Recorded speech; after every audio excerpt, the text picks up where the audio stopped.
Man United have obviously done a little bit of business so far, and we're linked to 3 players today. Look, we got the Ugarte deal, which is looking like it could happen.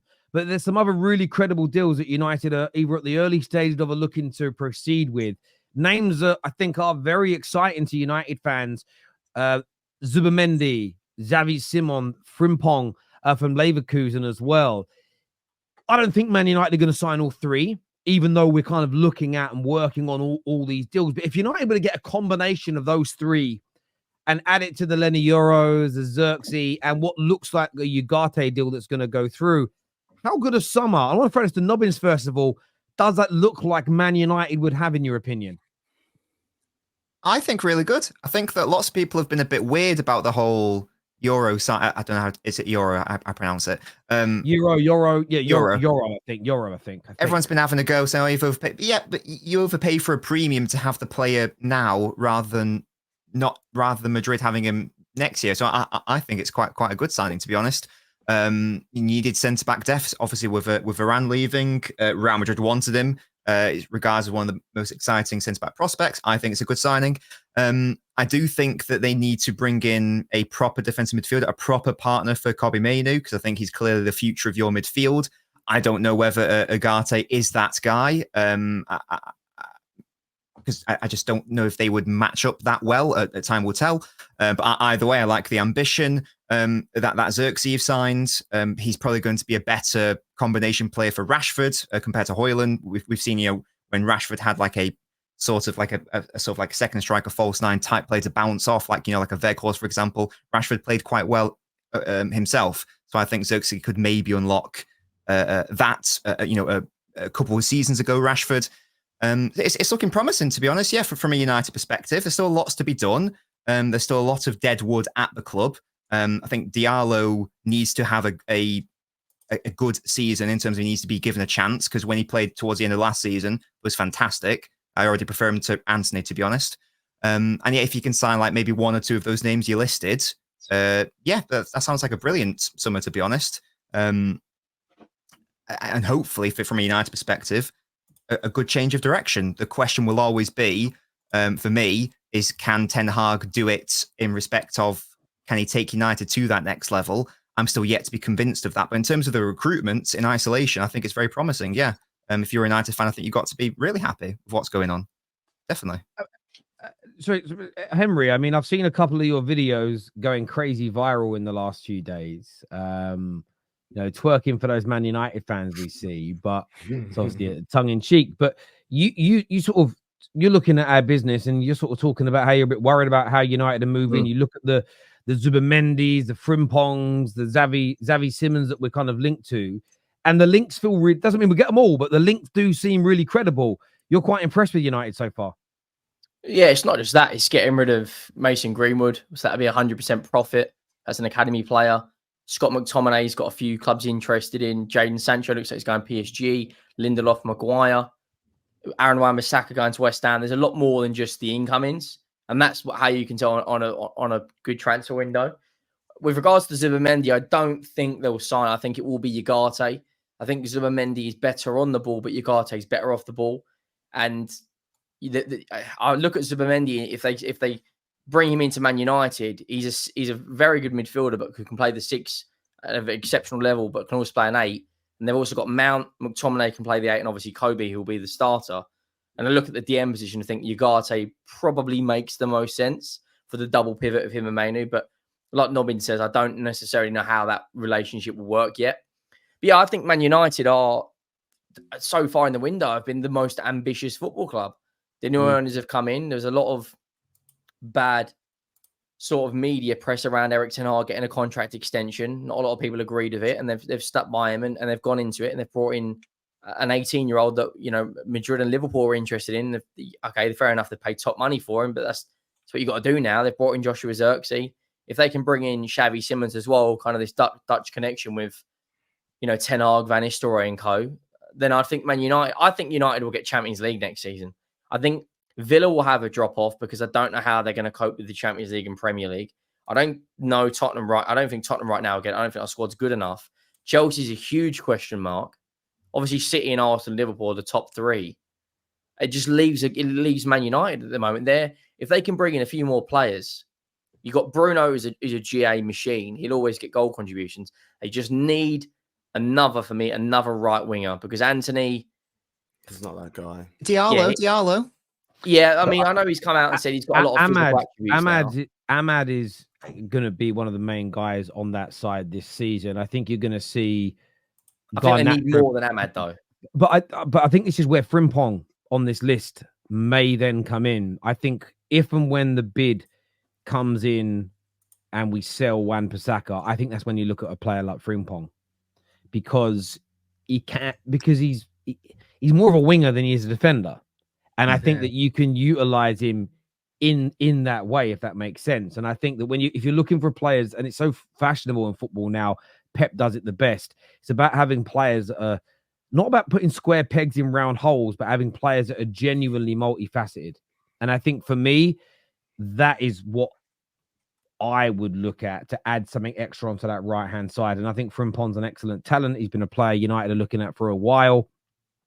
I know some people will get angry because it's another Dutch player and it's, is this the manager? But look, Ten Hag, I'm so glad Ten Hag come out and confirmed it in the press after the Rangers game that they've taken majority of my power away. The world's different. But what I liked, and I totally agree with Nobbin's point, it remains to be seen whether he can get the team playing to another level. But I watched what he said, and I looked at his face and his body language, and he just looked relieved. It almost like he looks happy now that all that burden has been taken away from him. He said that managers don't really scout and buy players anymore, and he goes, it's really hard to do. And I think he's realized how difficult that job is. So now he doesn't have to worry. Now his job is going to be, I need these types of players, and then the club goes out and finds him options, and then he picks which options. I think he's realizing that's a much easier way to do things and far less stress on him, because if the player isn't good enough, it's not really on his head per se. It's going to be on the person doing the recruiting, where before you're taking on all that responsibility. So, yeah, look, I get where you're coming from, Henry. I mean, the right-hand side, look, I look at Frimpong as an option.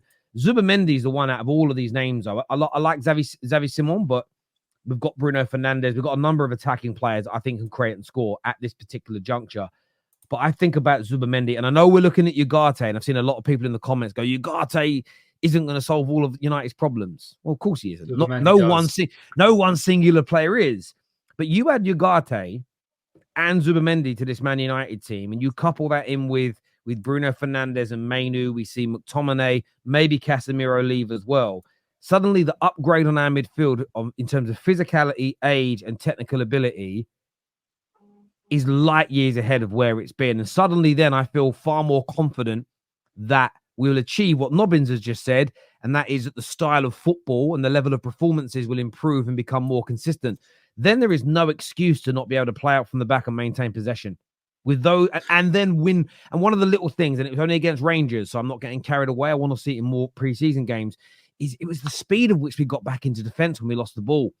I've praised Arsenal, praised City, praised Liverpool for 3, 4, 5, 6, 7 years between them for doing that. And we've just always looked like a lazy team. So all these little things, I feel that with more signings, we will improve on. And yeah, I'd say the early stages look really positive, but Man United fans, don't take the pressure off of the ownership, because we're nowhere near still where we want to be. But I think we can celebrate those small little pieces of success in terms of the rebuild, if that makes sense. Terry, I would argue. Yeah. Sorry, let me just get a Kate first. I'll come to Gav afterwards. Sorry, guys. Sorry. No, I was going to say, you asked Henry and I what our sort of, or Nobbins might have asked it, what our aspirations are next season, where we want to see Spurs be. How do you feel about Man United? Where do you want or expect your club to be next season?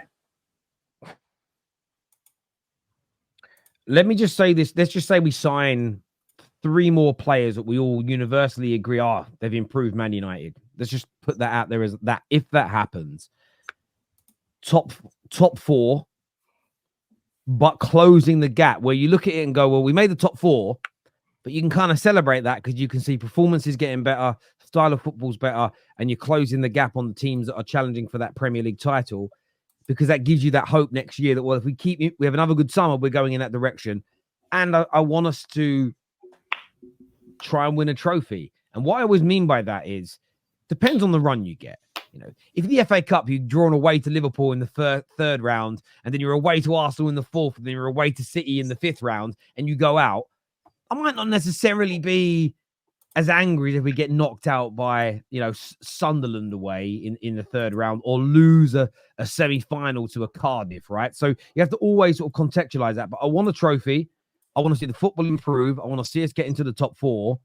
And I want to have that sense. And this is more, it's going to, we just have to wait until the moment. I want to have that sense of, I genuinely feel like we've improved. I genuinely feel like next season, with the continual growth, we can get ourselves back to where we want to be. So that would be my expectations year one, especially as it's the same manager. So I'm trusting the people making the football decisions. So I'm trusting that my belief was wrong now, which is that he'd lost the dressing room. Because I don't believe they'd have kept him if he completely lost that dressing room. I don't believe they're that stupid, especially not the man from Man City, because that's definitely not a stupidly run football club. So from my perspective, that is what I'm hoping for. I love when people say try and win a trophy. You know, this is United. Well, of course, but I said it. Did you hear what I said, my friend? It's about context. Because if I say we have to win a trophy and then we don't, you'll say, well, you said that, or you'd want the manager sacked. I'm talking about context there, Maradona. It's a podcast, not a 2-minute segment on a shitty TV show.